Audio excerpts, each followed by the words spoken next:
crack it.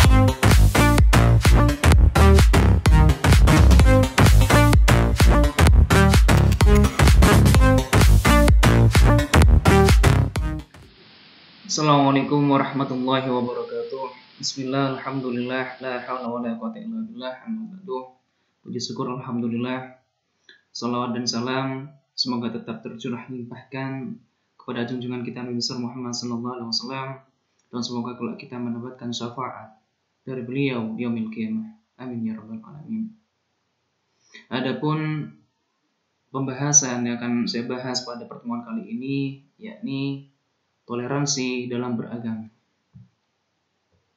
Sebelum saya membahas secara gamblang terkait dengan apa itu makna toleransi beragama dan apa itu fungsi dari toleransi dan apa akibatnya jika tidak toleransi terhadap agama lain. Terlebih sebelum masuk kepada fungsi dan lain sebagainya, maka saya akan membahas yakni masuk kepada pengertian toleransi. Toleransi sendiri yakni dapat juga diartikan sebagai lapang dada, rukun dengan siapapun, membiarkan orang lain berpendapat atau berpendirian lain, tidak mengganggu kebebasan berpikir dan berkeyakinan orang lain. Dalam artian tersebut dapat disimpulkan bahwa toleransi pada dasarnya memberikan kebebasan secara penuh terhadap manusia atau orang lain atau kepada sesama warga masyarakat untuk menjalankan keyakinannya atau mengatur hidupnya. Mereka bebas menentukan nasibnya sendiri, yakni nasibnya masing-masing, selama dalam menjalankan dan menentukan sikapnya itu tidak melanggar aturan yang berlaku, sehingga tidak merusak sendi-sendi perdamaian sesama. Jadi dapat disimpulkan bahwasanya toleransi secara umum yakni adalah sikap lapang dada seseorang kepada orang lain, entah itu yakni lapang dada terhadap pendapatnya, keyakinannya, dan lain sebagainya. Itu adalah makna toleransi secara umum. Selanjutnya masuk pada makna toleransi beragama. Kalau tadi dibahas toleransi secara umum, maka sekarang masuk pada makna toleransi beragama.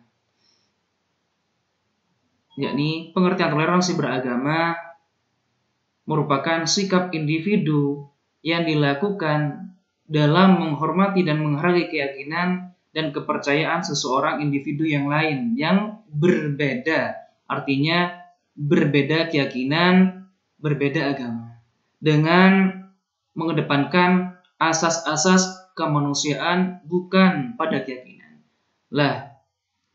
Toleransi agama yakni lebih menekankan pada konteks sosial seseorang kepada orang lain, bukan dalam konteks keyakinannya, bukan dalam konteks agamanya. Itu yang dimaksud dengan toleransi beragama. Adapun arti toleransi beragama yakni mempunyai arti sikap lapang dada seseorang untuk menghormati dan membiarkan pemeluk agama lain untuk melaksanakan ibadah mereka menurut ajaran dan ketentuan agama atau keyakinan masing-masing yang mana mereka anut ataupun mereka yakini, tanpa adanya gangguan atau memaksa keyakinan orang lain. Karena kalau kita memaksa misalnya seperti ini, ayo ikut saya beribadah di masjid, atau tidak ikut saya melaksanakan ibadah di gereja, itu namanya mengajak, dalam artian adalah berdakwah, mengajak seorang untuk mengikut kita dalam segi ibadah kita, keyakinan kita. Akan tapi toleransi tidak seperti itu. yakni lebih menekankan kepada sikap kita, lapang dada kita untuk menerima keyakinan orang lain. Seperti itu dalam menjalankan ibadahnya.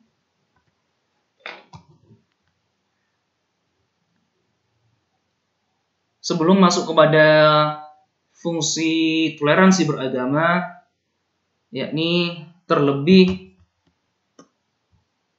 kita ketahui bahwasanya dalam kehidupan bermasyarakat, rukun dan damai akan terwujud manakala toleransi itu dapat dilakukan dengan baik. Sebagaimana jika toleransi itu diterapkan, maka kehidupan bermasyarakat itu akan tentram dan damai.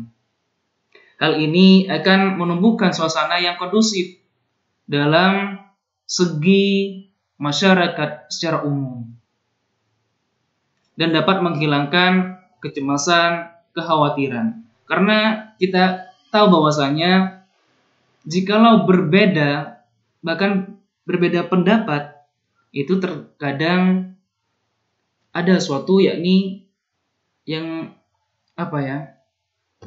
ada sesuatu yang terkadang timbul suatu perpecahan dikarenakan berbeda pendapat, apalagi berbeda keyakinan. Oleh karenanya, maka agar tidak terjadi konflik antar agama, maka perlu yang namanya toleransi agama. Karena kita tahu bahwasanya kerukunan hidup beragama merupakan salah satu tujuan toleransi beragama. Ya, kerukunan adalah tujuan utama dari toleransi beragama. Hal ini dilatar belakangi beberapa kejadian yang mana memperlihatkan gejala meruncingnya hubungan antar agama. Kehadiran agama-agama besar mempengaruhi perkembangan kehidupan bangsa Indonesia dan menambah corak kemajemukan bangsa Indonesia. Walaupun kemajemukan itu mengandung potensi konflik, namun dengan adanya sikap toleransi beragama antara sama pemeluk agama, maka konflik tidak akan terjadi. Seperti itu. Dengan menerapkan sikap toleransi ini, yang mana tidak lain tujuannya adalah untuk mewujudkan sebuah persatuan di antara sesama manusia. Dan juga yakni persatuan antar warga negara, khususnya negara Indonesia. Yang mana kita ketahui bahwasanya bangsa kita beragam sekali, suku, ras, budaya, maupun juga agama ataupun keyakinan. Oleh karenanya, dengan adanya sikap toleransi, maka akan mewujudkan sikap persatuan dalam bangsa kita, yang mana persatuan itu dilandasi oleh toleransi yang benar, maka persatuan itu sudah mewujudkan sebenarnya dari persatuan itu sendiri. Tujuan dari toleransi beragama seperti persatuan, seperti yang digambarkan dalam semboyan negara kesatuan kita, Republik Indonesia, yakni Bhinneka Tunggal Ika. Yang artinya mewujudkan, yang artinya walaupun berbeda-beda tetap satu jua.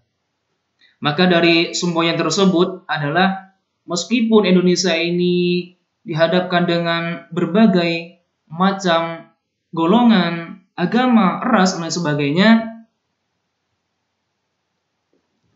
dengan adanya sikap toleransi ini, maka Indonesia tetap dalam satu tujuan. Seperti itu.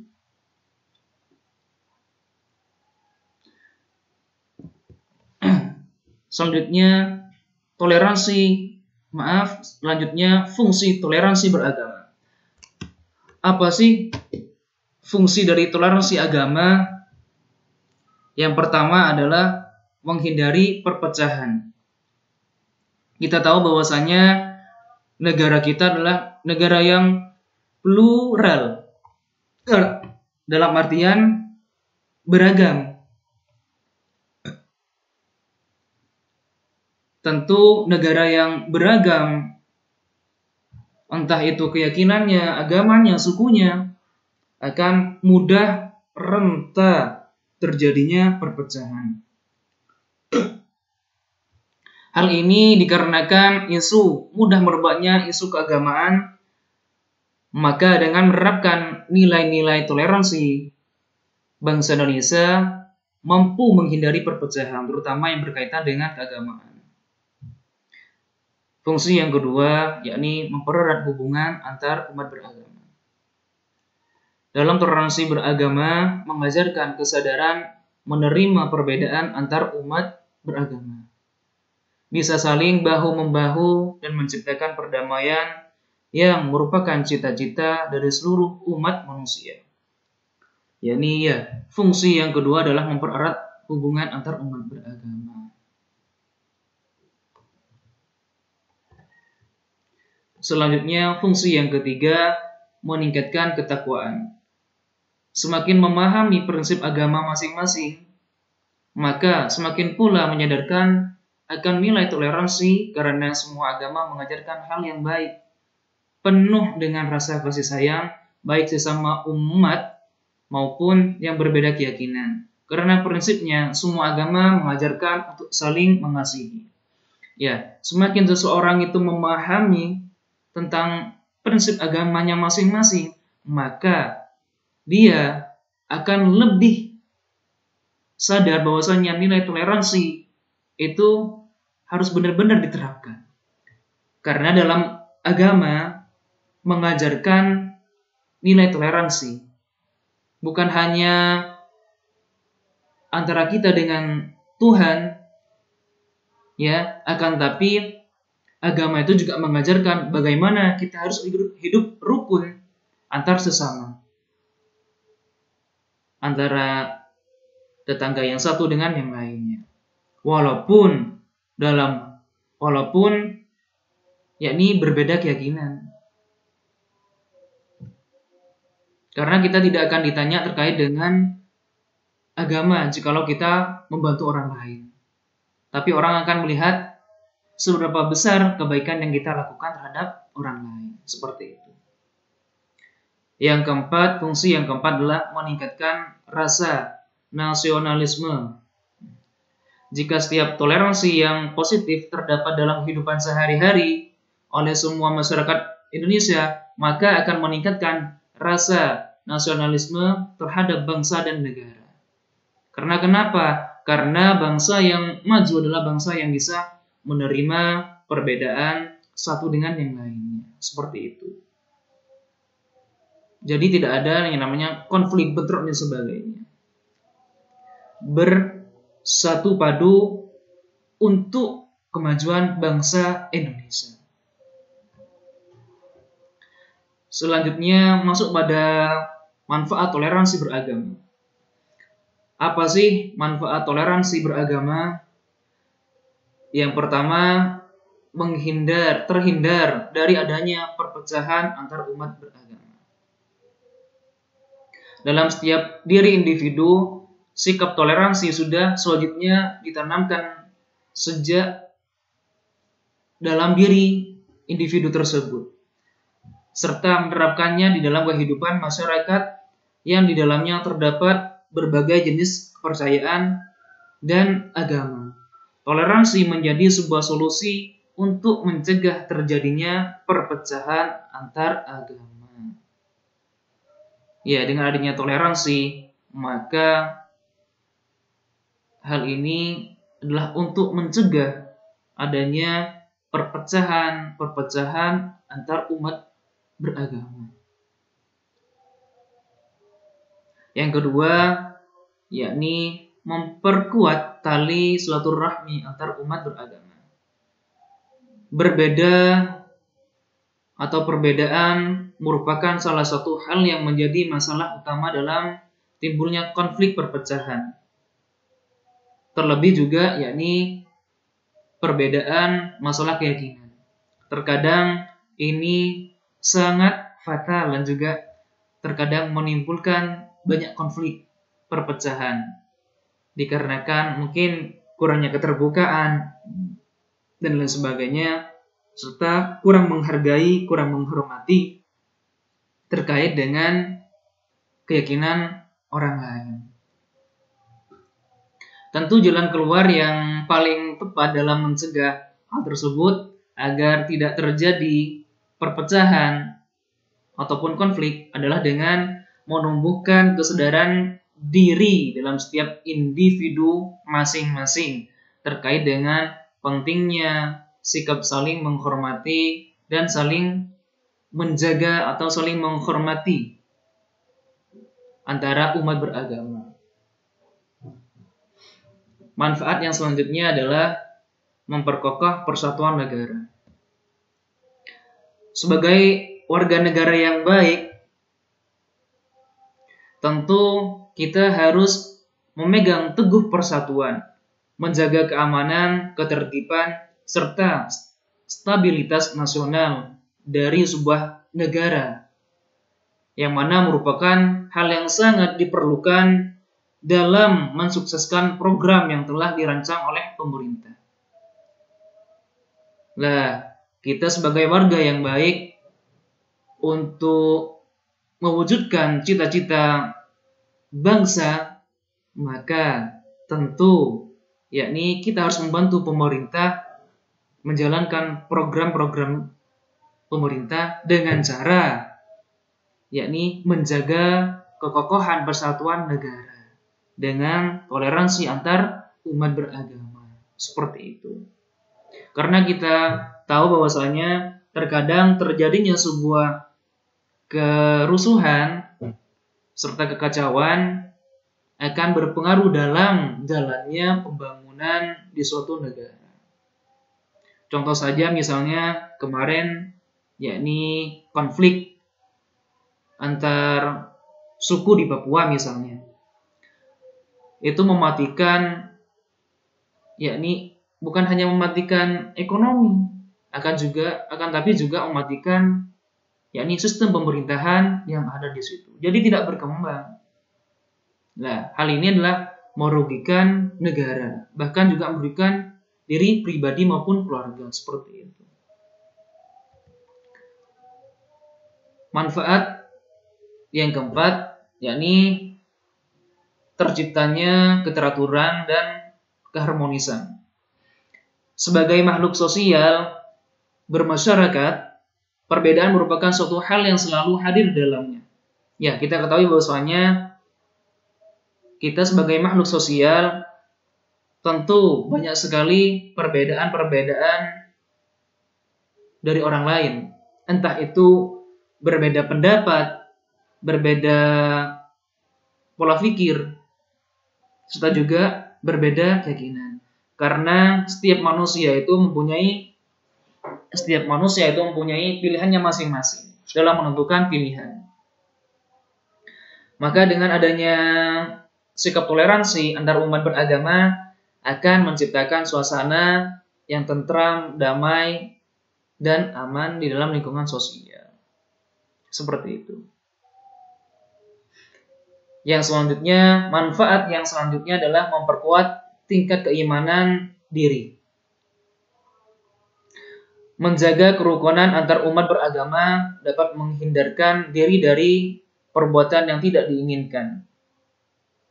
Hal tersebut akan berdampak pada meningkatnya tingkat keimanan seseorang individu. Ya, menjaga kerukunan antar umat beragama dapat menghindarkan diri dari perbuatan yang tidak diinginkan. Ya, contohnya tadi konflik misalnya, atau perpecahan antar umat beragama. Sehingga jikalau sudah terjadi konflik, maka hal itu juga akan berdampak pada kehusuan kita dalam beribadah. Mungkin dalam ibadah kita keganggu dengan adanya konflik tersebut. Jadi khusyuk kita dalam beribadah akan berkurang. Seperti itu.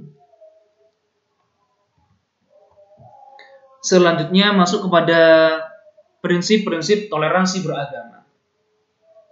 Apa saja prinsip toleransi beragama?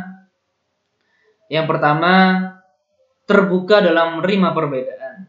Ya, seseorang harus terbuka dalam menerima perbedaan. Terutama juga yakni perbedaan keyakinan yang dianut oleh orang lain.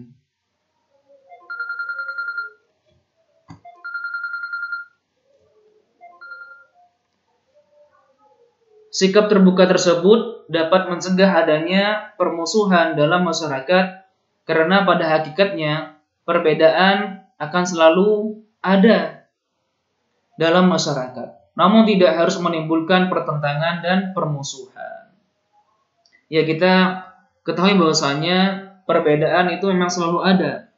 Jangankan berbeda keyakinan, terkadang kita dalam lingkup keluarga itu ada saja perbedaan-perbedaan kita dengan keluarga kita yang lain.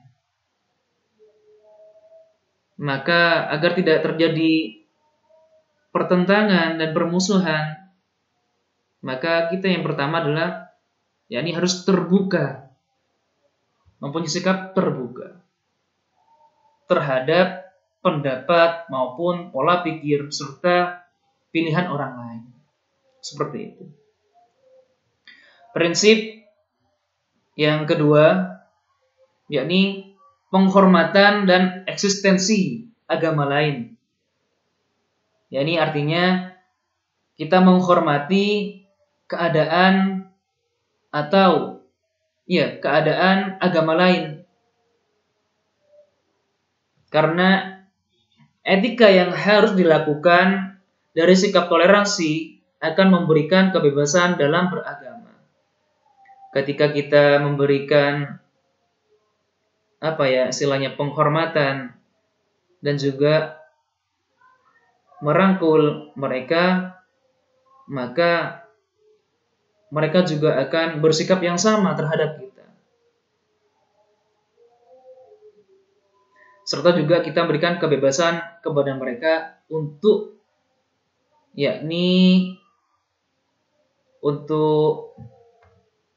menjalankan ibadahnya masing-masing, prinsip agamanya masing-masing.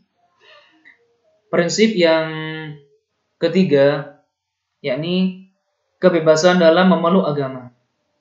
Kebebasan dalam memeluk agama adalah hak asasi setiap manusia. Hak asasi yang paling penting keberadaannya adalah kebebasan dalam berpikir maupun kebebasan untuk memeluk agama dan keyakinan. Ya, hak asasi yang paling penting adalah kebebasan berpikir seseorang dan juga kebebasan seseorang dalam memilih keyakinan atau memeluk keyakinan yang mereka yakini. Selanjutnya masuk kepada contoh toleransi beragama. Apa saja contoh-contoh toleransi beragama? Yakni yang pertama, tidak menertawakan cara beribadah umat lain. Tentunya kita sebagai umat agama yang baik, maka kita tidak menertawakan ibadah orang lain, apalagi menghina terkait dengan prosesi ibadah yang dilakukan orang lain. Yang kedua, tidak membicarakan mengenai keburukan agama-agama yang dianut. Tentu kita untuk menjaga yakni toleransi kita, menjaga agar tidak terjadi perpecahan antar umat beragama, maka lebih baiknya, lebih tepatnya berbicaralah sesuai dengan kadarnya dan juga tidak mencela atau berkata buruk kepada agama-agama lain atau membicarakan mengenai keburukan agama-agama lain yang dianut. Contoh yang ketiga, tidak mencela aturan agama satu sama lain. Misalnya agama ini mempunyai aturan seperti ini. Dalam agama kita, hal itu mungkin tidak wajar. maka kita tidak perlu yakni mencela aturan atau keyakinan mereka.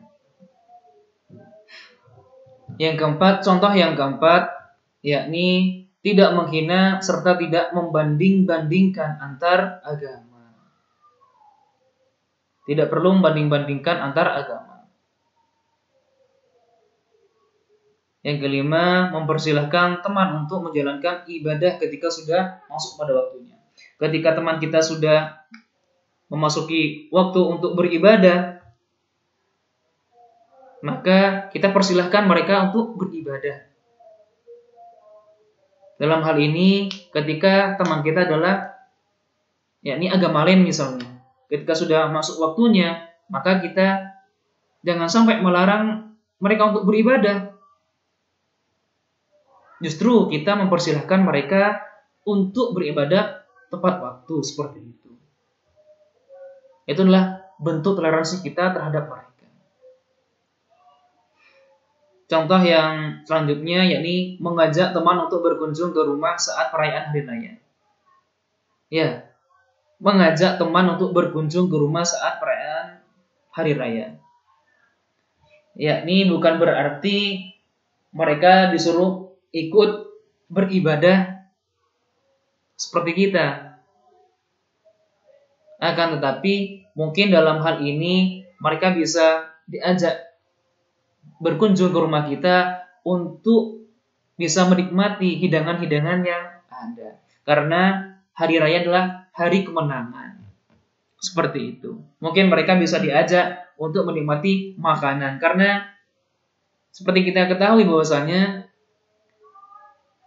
kalau hari raya, maka di situ banyak yang namanya makanan-makanan dan lain sebagainya. Nah, untuk menjaga persahabatan kita dengan teman kita, sahabat kita yang misalnya agama lain, maka yakni kita bisa mengajak mereka untuk berkunjung menikmati makanan atau hidangan yang ada, seperti itu. Selanjutnya, tidak berisik ketika di lingkungannya sedang mengadakan prosesi peribadatan. Ya, contohnya misalnya seperti Nyepi di Bali, hari raya Nyepi di Bali. Ya, kita sebagai umat lain, maka tidak sepantasnya kita beramai-ramai di tempat ibadah orang lain, seperti itu. Karena hal ini mengganggu prosesi ibadah yang mereka laksanakan. Selanjutnya, tidak menyinggung soal agama saat debat berlangsung. Ya, ketika debat berlangsung tidak perlu kita menyinggung soal agama. Seperti itu. Hingga akhirnya bisa melukai hati orang lain atau agama lain.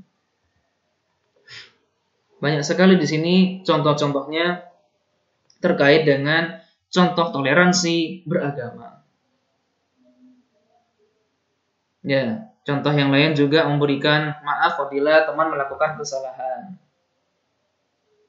Tidak memakan di hadapan teman yang sedang menjalani ibadah puasa. Terlebih contohnya yakni ketika umat muslim berpuasa misalnya. Ya, untuk bersikap toleransi, maka tidak sepantasnya kita yakni makan atau minum di depan mereka, seperti itu. Selanjutnya, mengingatkan kepada sesama untuk beribadah tepat pada waktunya. Saling berbagi pengalaman dalam melakukan beribadatan kepada teman yang berbeda agama. Misalnya kita sharing terkait dengan masalah ya apa sih yang ada di agama mereka misalnya. Kita bisa sharing apa yang misalnya agama mereka lakukan. Mungkin dalam konteks sosial ketika ada orang yang kesulitan, apa yang seharusnya mereka lakukan. Kita bisa sharing di situ. Selanjutnya, saling berbagi rezeki. Ketika teman sedang kesusahan, tanpa memandang agama apa yang ia perlu. Ya, karena seseorang itu tidak akan melihat ya apa agamamu, akan tetapi sebaik apa kamu terhadap orang lain. Seperti itu. Jadi tidak perlu kita menanyakan agamanya untuk berbagi rezeki, tidak perlu. Kalau kita sudah mempunyai rezeki, ya silahkan kita berbagi. Selanjutnya, contoh yang selanjutnya, mengantarkan teman-teman beribadah ke gereja di saat tidak ada kendaraan. Contohnya misalnya ada umat non-muslim atau lain sebagainya yang ingin beribadah ke gereja misalnya, sementara di situ tidak ada kendaraan, maka kita sebagai umat muslim tentu perlu menghormati mereka, menghargai mereka, atau bahkan ini disebut dengan toleransi, ya, yakni mengantar mereka ke masjid seperti itu dengan menggunakan kendaraan kita. Itu adalah salah satu bentuk toleransi kita, ya, saling bantu membantu. Ini ketika melihat kesusahan orang lain. Selanjutnya, tidak berisik saat perayaan Nyepi di Bali. Ya, ini contohnya tadi. Tidak berisik ketika perayaan Nyepi di Bali. Itulah salah satu penghormatan kita terhadap agama lain atau keyakinan orang lain. Selanjutnya, membantu mengamankan dalam menjaga lahan parkir saat peribadatan sholat Jumat, atau juga bisa membantu mengamankan lahan parkir ketika yakni umat Nasrani misalnya ingin beribadah, ya, maka kita di situ juga bisa membantu mengamankan atau menjaga lahan parkir. Itulah sikap-sikap toleransi kita, dan banyak lagi juga yakni sikap toleransi yang lainnya, contoh-contoh yang lainnya. Saya rasa cukup itu saja dari saya. Mudah-mudahan materi ini terkait dengan toleransi beragama bisa membawa atau memberikan banyak ilmu dan manfaat bagi kita, agar sejatinya kita menjadi manusia bisa mengedepankan yakni pola pikir kita, sehingga kita bisa menerapkan toleransi kita, menghargai ya, dan juga menghormati orang lain. Terlebih juga yakni ketika mereka berbeda pikiran, berbeda pendapat maupun berbeda keyakinan. Dan jikalau sikap toleransi ini diterapkan secara baik, tentu tidak akan ada perpecahan, atau bahkan hal ini adalah untuk menghindari perpecahan-perpecahan yang mana mungkin akan timbul jikalau yakni toleransi tidak diterapkan. Seperti itu. Saya rasa cukup pembahasan pada kali ini, kurang lebihnya mohon maaf. Akhirul kalam. Assalamualaikum warahmatullahi wabarakatuh.